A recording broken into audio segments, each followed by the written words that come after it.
dudana da, Bekaneko lehen zuzendaria eta sortzailea izan zela, 2008an, gaur egun Europako Akademia Europeaeko kidea da, eta Europako Ikerketa Kontseiluak finantziatu du 4 urtetarako Dikon proiektua, eta Dikon proiektu hori Deustotek laborategian gauzatzen da. Baita ere, gaur egun da Madrideko Unibertsitate Autonomoko Matematika Aplikatuko katedraduna. 2006an Euskadi saria jaso zuen. 2007an Julio Rey Pastor sari ospetsua jaso zuen. Eta sari guztien gain, Enrikek matematika aplikatuaren arloan munduko hainbat tokiko ikertzaileekin elkarlanean aritzeko aukera du. Eta hainbat ikasle eta gazteren lanak zuzentzen ditu. Enrikek beti Euskal Herriarekiko eta euskerarekiko konpromiso sendoa izan du, baita momentu zailenetan ere. Eskerrik asko eta orain zurea da hitza. Eskerrik asko etortzearren eta konbiteagatik, niretzat benetan plazerra eta ohorea da zuekin izatea. Eskerrik asko Eusko Ikaskuntzari, Dorronsoro lehendakari jauna, eta bueno, hau posible egin duzuen guztiei, ez? Aldundia, Kutxa, Vital, eta beste horrein beste jende, ez? Karo, Angeles etorri zitzaidanean hau proposatzera, nik esan nio, ni ez nahi hizkuntzalaria, ez nahi soziologoa, ez? Asierrek ondo argi zegoen, ez? Bera entzutean, berak trebetasun bi horiek bazituela. Nik esan nion Angelesi, nik matematikaren ikuspuntutik modu zabalago baten planteiatu aldot, matematikak zer nola kudeatzen ditu gizarte konportaerarien inguruko gaiak, ez? Baina ez euskera versus gazteak binomio horretan buru belarri sartu, ze horretarako ez daukagu doitasun nahikorik, ez? Baina, Eusko Ikaskuntzak esaten duen bezala, asmoa eta jakinduria dira beharrezkoak, nik kasu honetan asmoa, ero gogoa jarriko dut, bale? Bueno, orduan, eredu, dakizuen moduan, gizakia denetik hizkuntza sortu zuen, eta horrek bereizten gaitu izan ere, ez?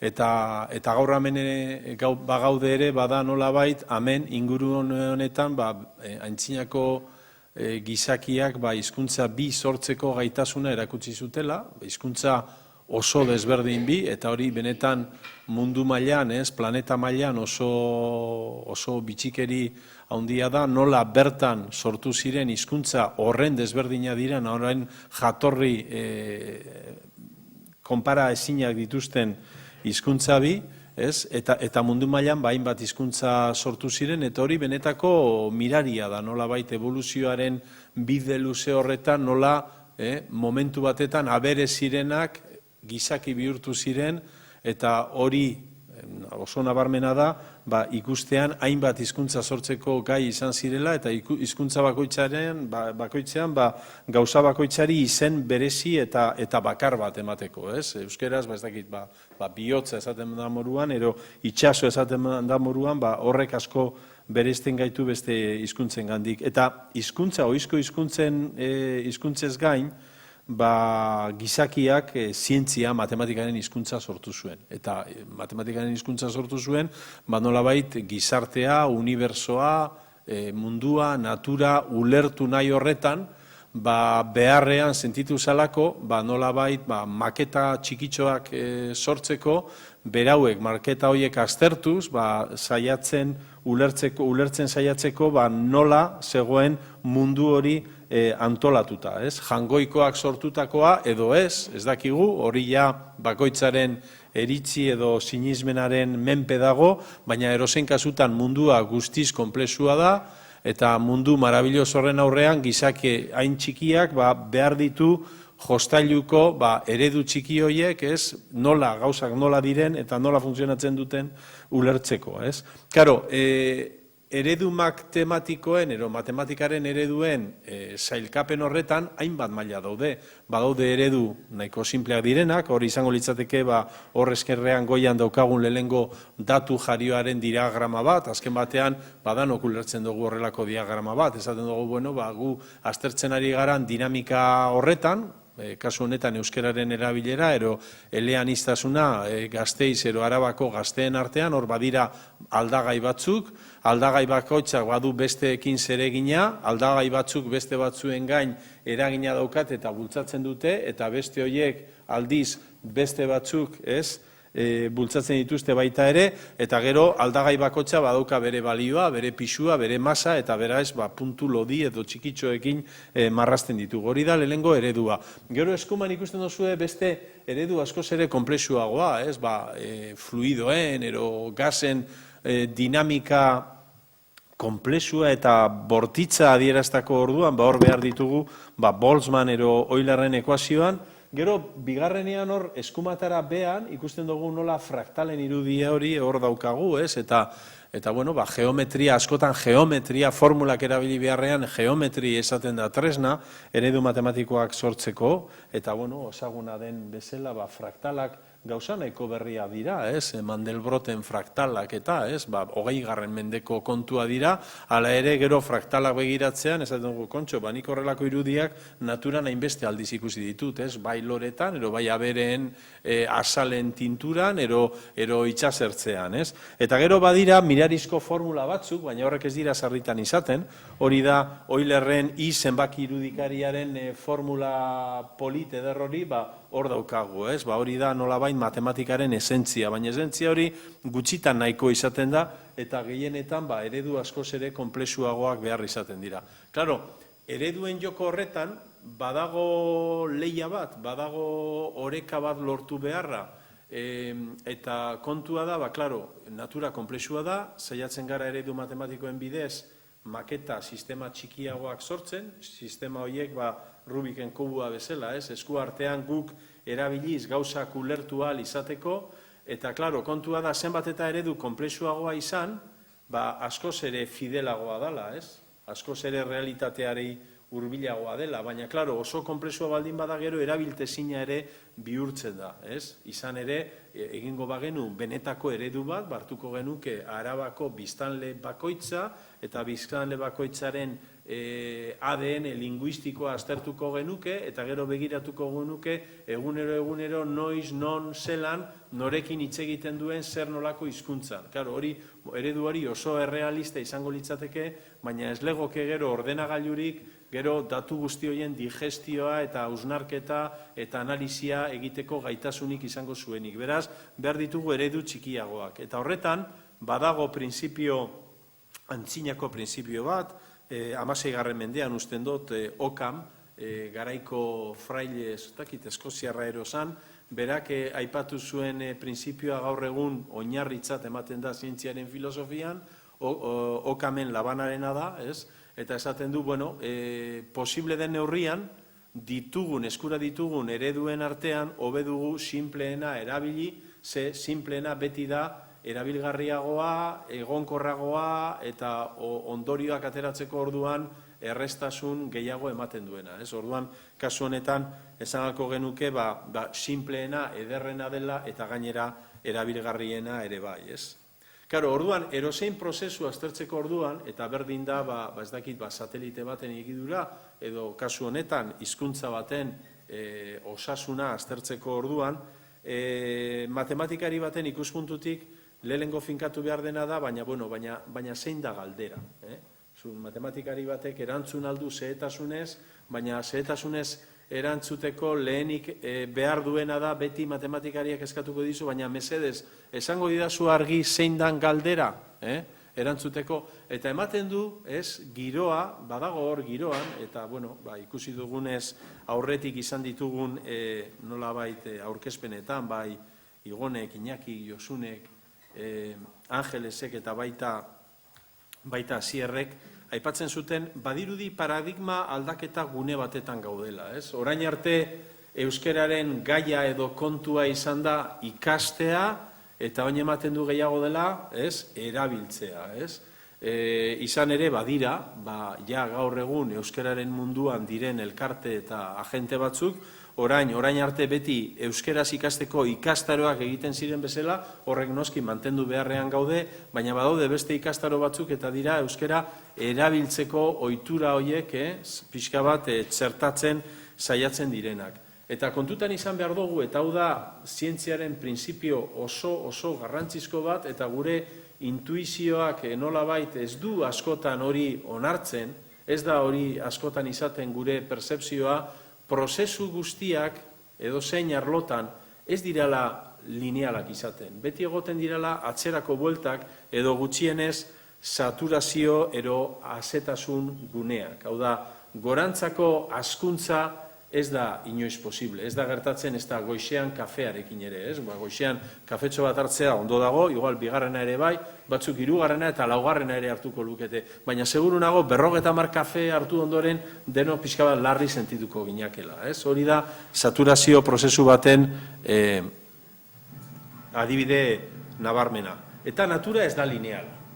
Natura ez da lineala. Olatuak itsasoan ere beti aurrerantza egin arren eta eman arren aurrera egiteko aukera guztiak dituztela, batzutan konturatu gabe egoten dira iskuturik beste oztopo batzuk ero dinamika aurrerakoi hori batzutan atzera buelta ematen diotenak eta aurrerantza egin dugun guzti hori atzeranzka gero ondoren egiteko arriskua nabarmena dela azalduz, ez?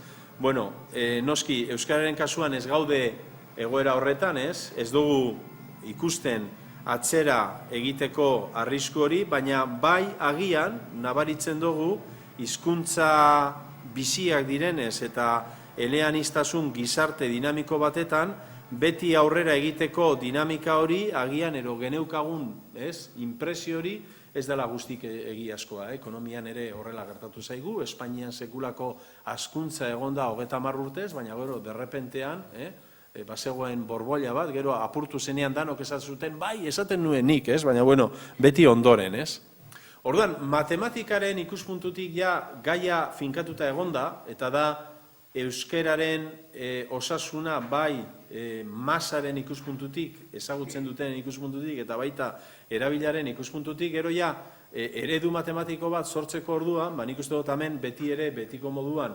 erraldoien sorbaldetan ibiltzea dela onena, eta orduan Newtonen legea erabiltzea guzti zentzuzkoa da. Newtonen legeak esaten duena da oso errez, masa bat baldin badaukazu, berdin da, kilo bat arroz, ero hizkuntza bat hitz egiten duten gizarte populazio bat, masa baldin badaukagu, eta masa horren gainean indar batzuk ezartzen baditugu, batzuk gorantza, beste batzuk berantza, azkenean masa horri azelerazio bat emango diogu, hau da abiadura hazkuntze gehitze bat, eta horrek mugimendu bat sortuko duela. Horregatik adibidez, amengo irudian ikusten dugu mutiko hori, elefante bat mugitu nahian, sekulako indarra handia egin behar duela, zergatik, ze masa oso handia da. Orduan, masa handia denean, indar asko behar da masa hori mugitzeko. Ostera, masa txikia denean, oso errez bultzatzen dugu, Hori da nolabait Newtonen interpretazioa, planeten igidurari buruz, edo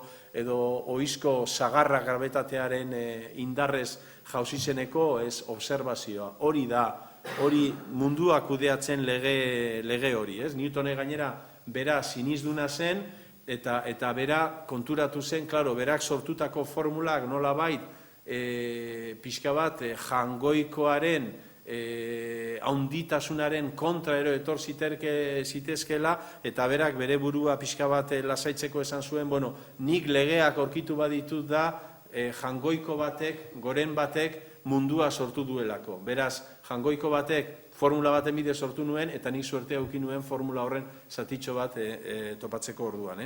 Orduan, kontrolaren teoriak, zibernetikak, robotikak horri buelta ematen dio, eta esaten du. Hori horrela bada, eta horrela da.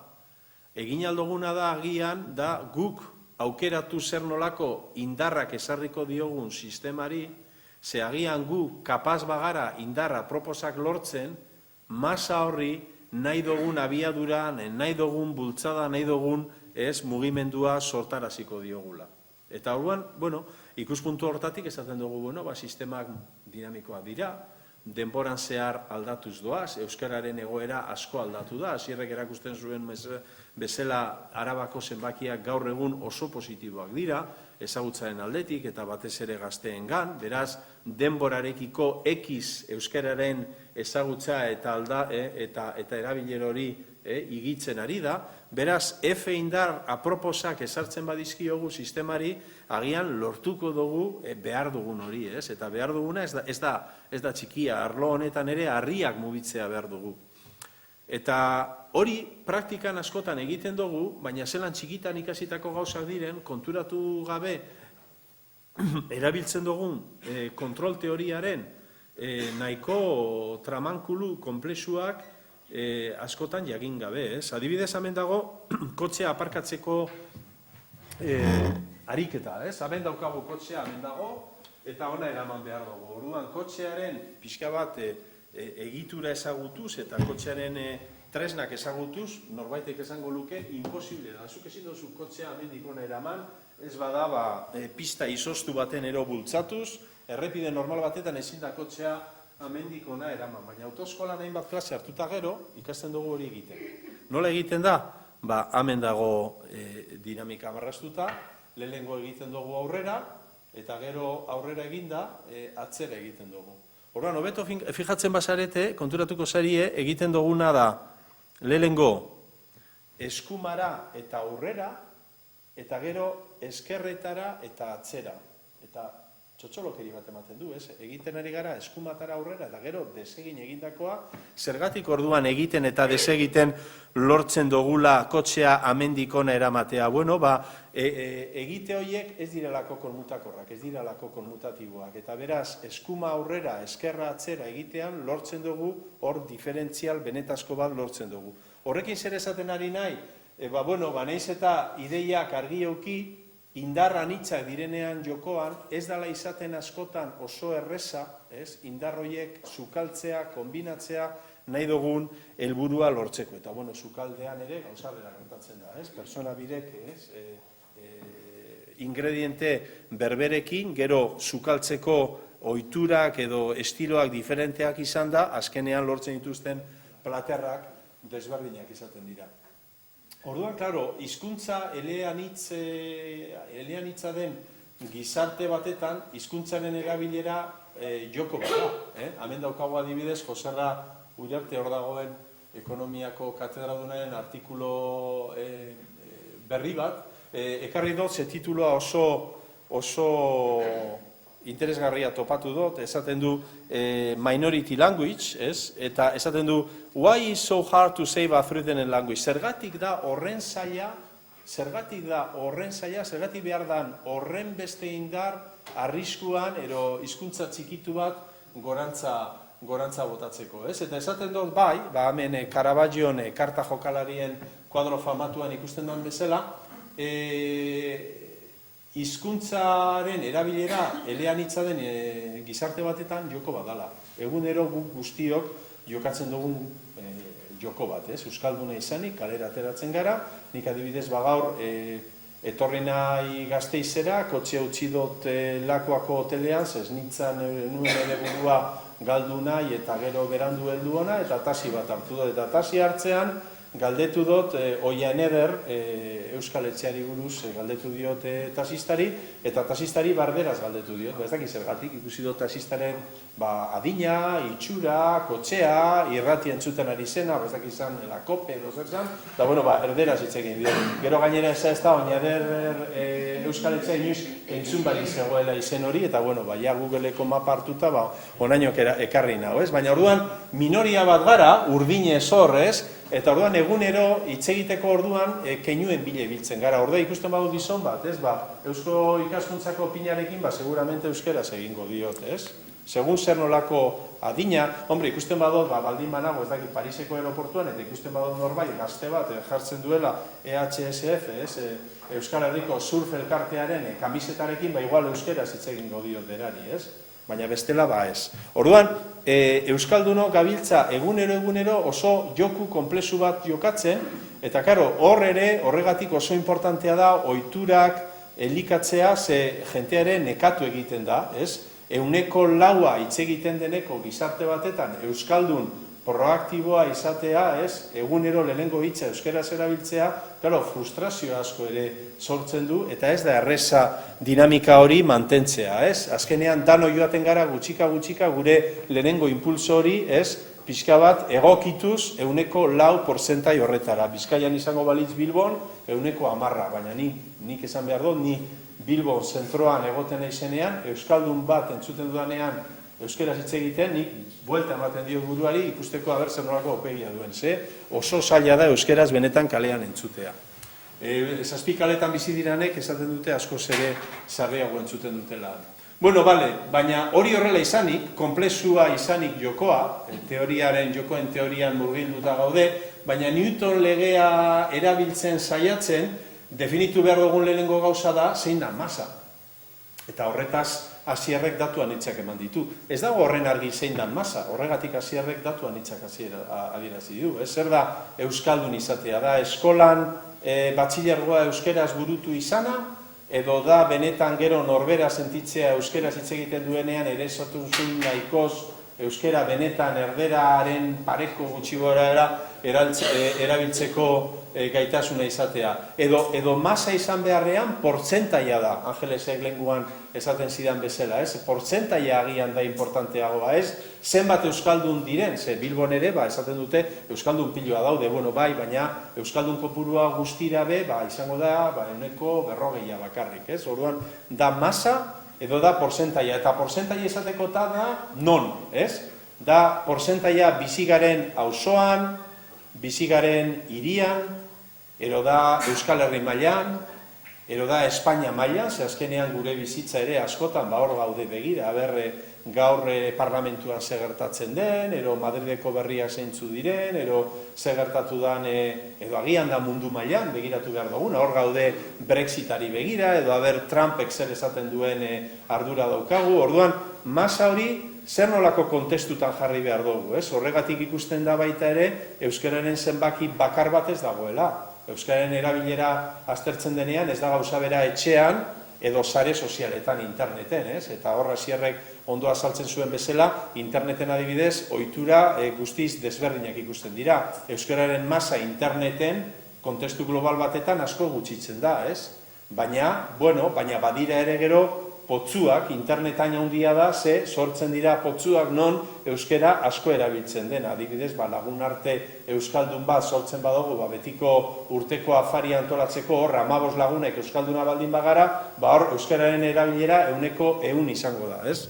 Orduan, masa zein den ez dago oso argi. Eta gero dago, eta hori da ni Madridetik etorren nintzanean 2008an pixka bat harritu ninduana da, eta hori dago euskaldunen ADN-a pixka bat sartuta, eta horretan ere nik usten dut esfortzuak egin behar direla, eta lehen egin diren aurkezpenetan hori argi geratu da nolabait masa horri balioa jarri behar diogula. Masa ez da bakarrik zenbat, baizik eta gero barnean zer nolako balioa duen, Deno dakigu ondo, azkenean ez dela berdin kilo bat arroz edo kilo bat urre, Orduan, hor badago Ruper Ordorikaren refleksio garaian oindala 13 urte egindakoa, edo 14 urte egindakoa, baina nik usten dut gaur ere oso egunekoa dela eta oso gogoan izan behar duela, kontutan izan euskaldun askok sentitu gugula, nik uste dut hori danok sentitu dugula askotan gure bizitzan, bai bizitza kaleko bizitzan, eta baita bizitza profesionalean ere,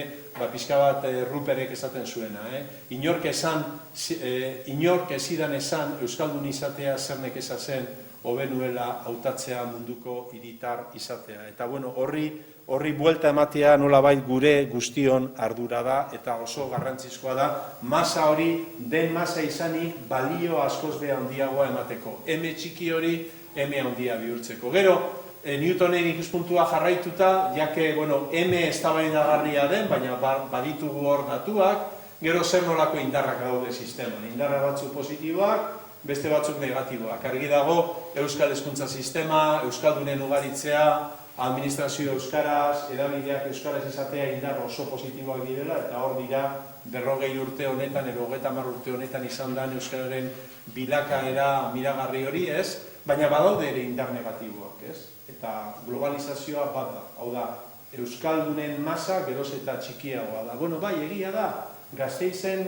gehiago dira Euskaldunak, ero Bilbon, ero Donostian, bai, baina mundu mailan geroz eta txikiagoa gara. Gero, hor badaukagu, eta hori nik ikusten dut, eta askotzan harritzen hau administrazioek gutxitan hitz egiten duela honetaz, ez? Baina Euskaldunen populazioen, ero Euskal Herriko biztanleen, esango nuke, ero Euskal Autonomia Erkidegoaren biztanleen kopuruaren beherakada hori oso arduratzekoa da. Azken batean gu geratu gara hor 2 milioi esaten digute gainera hemendik 15 urtera populazioa jaitsingo dela, ume gutxi jaiotzen baitira, ez? Eta ordea, ni txikitan eskolan esaten ziguten munduan bizi ginela 4.000 milioi lagun, eta baina badira 7.000 milioi. Horrek izan nahi du, Euskaldunen portzentaia mundu mailan erdiratu egin dela 30 urtetan. Hizkuntzarik ez dago, populazioarik ez dagoenean, hizkuntza hil egiten da.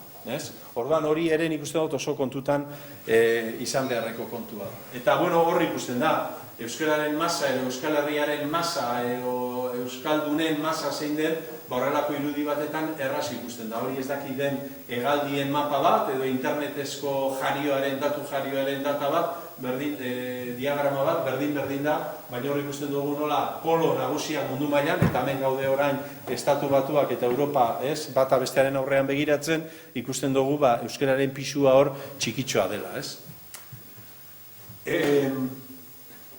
Orduan, gune honetara helduta, bakoitzaren kontua da, bakoitzaren intuizioa, emozioa, kultura, ideologia, familian bizi duen egoera kontutan izanik, batzuk izango dute pentsamendu negatibo bat edo pesimista bat, beste batzuk ostera optimistagoak izango dira, batzuk izango dute, euskararen inguruan nabaritzen dira azetasun, saturazio parametro batzuk, naturan gertatzen den bezala, lehen ikusi dugun bezala olatu horretan, baina badaude bagara, modu positibo batetan gauzak ikusten dugunok, eta horregatik ekitaldi hau, esaten dugunak aukera primerazkoa daukagu, paradigma aldatuz, lortu dugun Euskaldunen masa hori oin Euskaldun aktibo bihurtzeko, Eta horretan ere badaukagu Euskal Herrian, adibide ugari, Hor daukagu adibidez, hartzainen urteroko egiten den hartzainen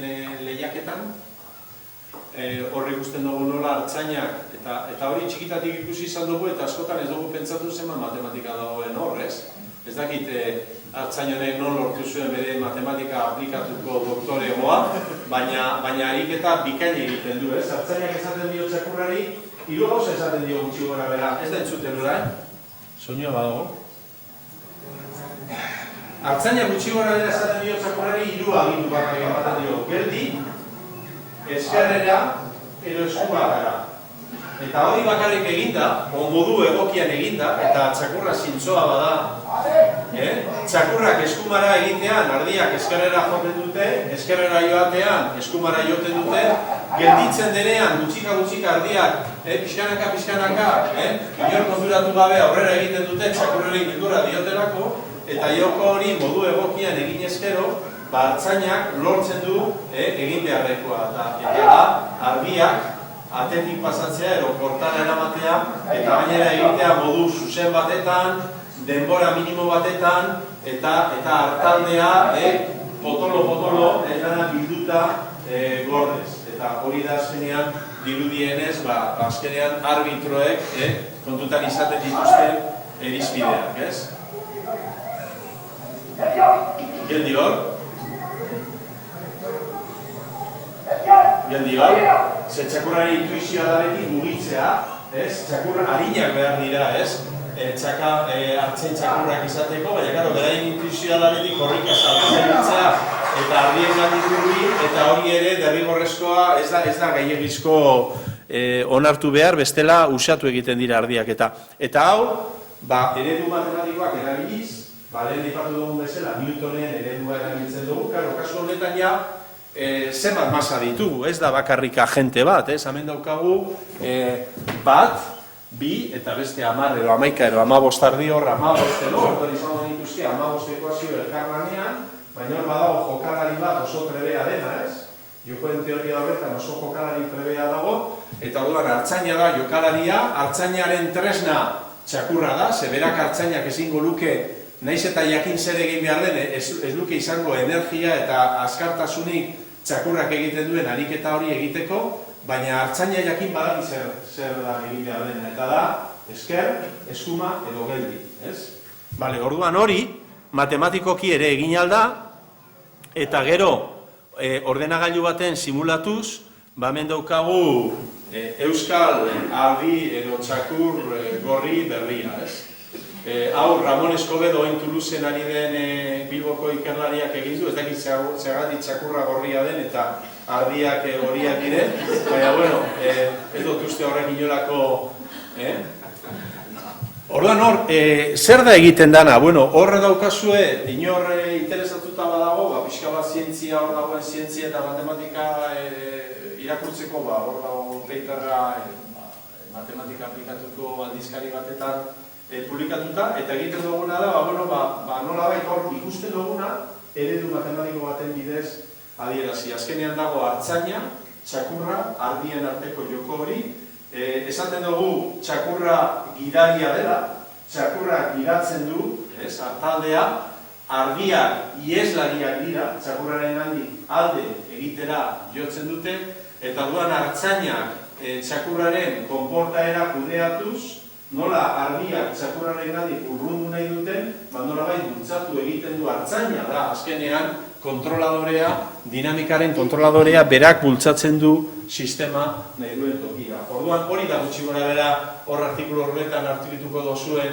sistema, hemen ikusten dituzue bigarren ordenako ekuazio diferentziala Newtonen ereduan bezala, baina orain dituzue bi D da, kasu honetan G euskeraz gidaria, E da ebaider, ieslaria, ardia, txakurra eta ardia, eta ikusten duzuen bezala, artzainak, bere matematika aplikatuko doktoragoa bukatu ondoren, egiten duena da KT aldagai hau kudeatu.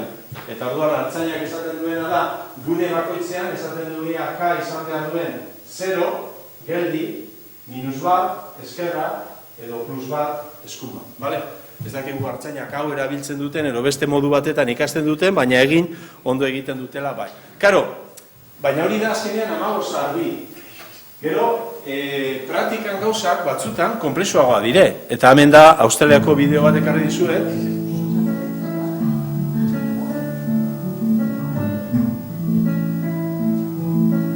Horretarako Australian egon behar, ez? Euskal Herrian da ozera zabalik, ez? Bueno, Araban igual ba, ez? Eta horrez dakit ikusten da, baina txakur piloa daude, artzaina nitzak eta txakurra nitzak dira, ez dira ja txakur bat, artzain bat eta 15 ardi, dira eutaka ardi, eta, 6 bat artzain eta 10 edo 20 txakur, ez? Arkalde, erraldoi hori, kudeatzeko orduan, Euskal Herrian ez daukagu horrelako zelai zabalik, baina beti izan gara oso berritzaileak, ez?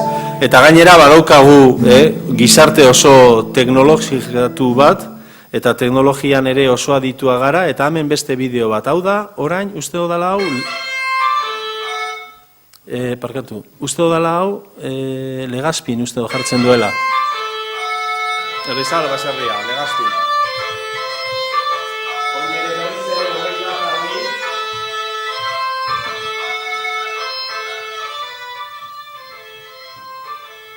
Txakurrek uste dozue? Altzainek uste dozue? Aizkan behin egin dago, Dago? Igone? Zu altura izan da jakiko gozure, ez? Ez? Dago altzaina? Airean, dron bat da, ez? Hau da, dron baten bidez egitako simulazio bat, ez? Eta, gaur hori fisiozko zientzia ematen du, baina ja gaur egun errealitatea da. Errealitatea da, hau da, ez dakit onerako edo txarrerako, baina ja artzaina egun geratu algo dira etxean interneta egiten, ez? Eta korona bidali, ez? eta igual horrela gaiaren bidez ikusiko duten drona nondi nola da bine, ez? Gero drona apuntzen denean, haren nila geldea, ez? Bueno, karo, orduan horri ikusi dugu, 20 aldi, 100 aldi, baina, karo, gizartean zer gertatzen da, milioika persona ditugu, ez? Den esan dugu bezala, masak, tamaina, hizkuntza baditzan ere oso importantea da. Nik beti esaten dut, Espainia esan dut, krisia da, urte asko honan izan dut, benetan, Espainia horrela egingo duela seguru nago, eta gainera oso modu erosoa. Zergatik, 500 milioi lagun daudelako munduan erderaz hitz egiten. Eta gora, adibidez hori izan zen, 80. hamarkadan, egin zena, Arnart aurkitu zuen ekonomia gurean, esan zuen hemen, milioi bat lagun behar ditugu, oso horrezala, identitzen dugu lehiatia, eta Ekuadorretik etorri ziren Barajas aeroportura, ondartzara zijoazela esanez, milioi bat lagun. Baina guk euskaldunok ez daukagu horrelako populazio oinarri bat. Hala ere, asko gara, 500.000 lagun gara, eta euskaldunen artean sortzen den sistema dinamiko hori ezin dugu ekuazio, bakoitzari bere albitzoaren ekuazioa jarriz, sistema dinamiko erraldoi hori sortu, ze hori ezingo litzake inolako ordenagailuetan kudeatu. Naiz eta high performance computing gaur egungo ordenagailu handienak erabiliz. Orduan, karo, agente asko jartzen dugunean sistema batetan, sistema aldatu egiten da, sistema jarraia bihurtzen da, fluidoa tantan sortzen dugu bezala. Azkenean hartzen badugu edalotzi baten, edo kubo baten jartzen badugu tartan bat, bigarrengo tartan bat, baina tartan asko jarriz, hori azkenean fluido denso oso bat, jarrai bat bihurtzen da. Gizarte zientzietan ere horrela da, eta azkenean horrelako gai korapilotsuak aztertzeko orduan behar ditugu jarraiaren mekanikaren tresna. Eta mekanikaren jarraiaren tresna badago beste paradigma bat sortzen dena. Beste ekin zer ikusia duena, baina lehenengoa zan jokoa, Jose Ramoren jokoa, edo Caravaggioren jokoa, bigarrena zan Newtonen dinamika, eta hirugarrena da difusioa. Zer gertatzen da difusioarekin? Eritzia, opinioak, edatu joaten direla,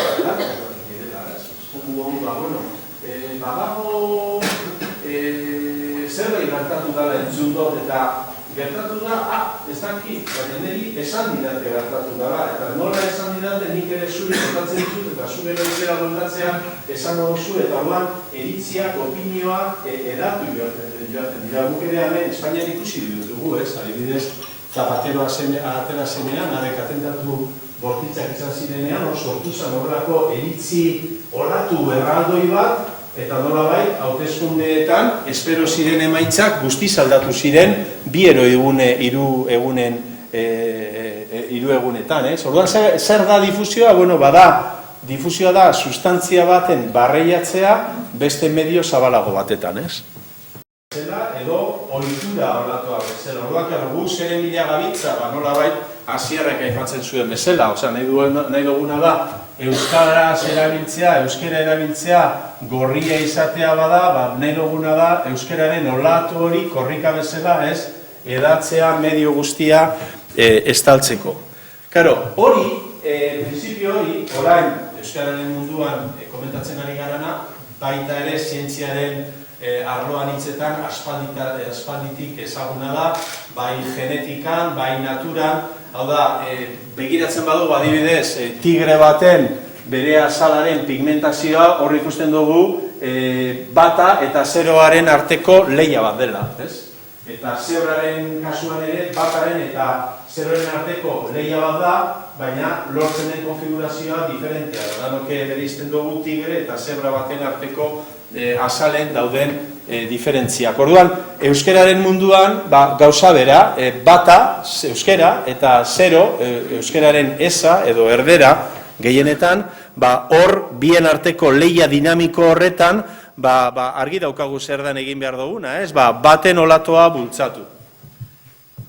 Nagori Iriberri, Joserra Uriarteren ikasle izan dakoa, eta Joserra berai idatzi zuten beste artikulu batetan hor ondo adierazten dute pixka bat jokoen dinamikaren bidez nola azaldu aldiren gauza hauek modu dinamiko batetan, baina beti ere, lehen aipatu dudan bezala, euskera hizkuntza txikitu bezala, beti du arazo berbera, ez? Eta, bueno, arrautza gehiena gorria direla, eta arrautza txuriak urriago direla. Eta gainera, lehen esan dudan bezala, informazio faltan bizi gara, informazio faltan erabiltzen dugu hizkuntza bat edo ez, eta orduan oso zaila izaten da guretzat, jakitea, ea, aurrean daukagun arrautza gorria edo txuria.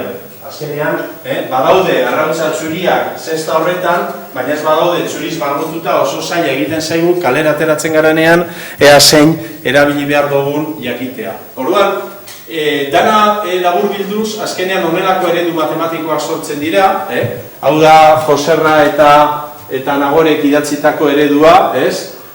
Bueno, hemen asko esan alda honi buruz, baina denok ulertzen dugu gutxi gora bera, gure gizartean bakoitza nonbaiten kokatzen gara, ez? Ardatz honetan, eta batzuk tetatik azpira negatiboak dira, eta tetatik gora positiboak dira. Orduan, positibo edo negatiboa izatea, tetaren azpitik edo goitik izatea, pentsatu aldugu izan aldala euskeraz jakitea. Orduan, euskeraz badakigu hemen gaude, eta ez badakigu hemen gaude, edo euskalduna izan da, Nagore eta Joserren artikulara adierazten den bezala, euskalduna izan da, erabiltzen badugu euskera hemen gaude, eta ez badugu erabiltzen hemen gaude, gehitzen diogu horri difusioa, horrek barreiatu egiten du euskararen erabilera gure gizartean, eta orduan aukera bi daude gutxi gora bera.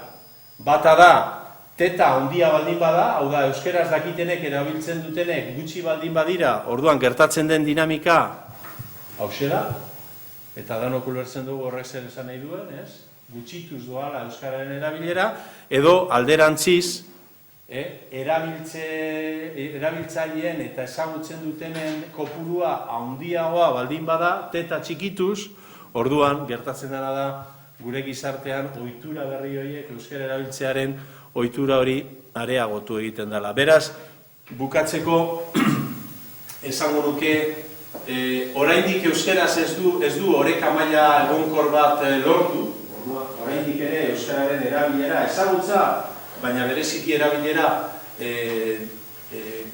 aldagai dinamiko bat da, eta orduan euskararen dinamika konplexu hori ulertu beharrean gaudela, eta horretarako nik usten dut, ikaskuntza gaur antolatutako topaketa, baina gehien bat horren ondoren etorriko diren beste esfortzu eta ikerketak eta estudioak oso importanteak izango direla, ez? Nik uste dut badago euskararen inguruan lanean ari diren erakundean hitzen elkar lanaren beharra ere, bildu beharra, datuak ere, pixka bat askotan sakabanutata daude, horregatik hasierren hitzaldia horren interesgarria izan da, baina egin beharko litzateke esfortzu gehigarri bat euskararen datu oinarri edo base hori jorratzeko, eta gero dinamika konplexu horiek ondo aztertuz, pixka bat hausnartu zer nolako neurriak altu diren, zer nolako ekimenak proposatu aldiren euskararen erabilera bultzatzeko. Dana dela errezeta honena betikoa da. Azkenean, hitzaldi luze honen ondoren, esan aldugu, laburtu aldugu, esanez, errezeta honena dela dakienak erabili dezan dakien neurriak. Naiz eta gutxi jakinda ere erabili gutxitxo bat.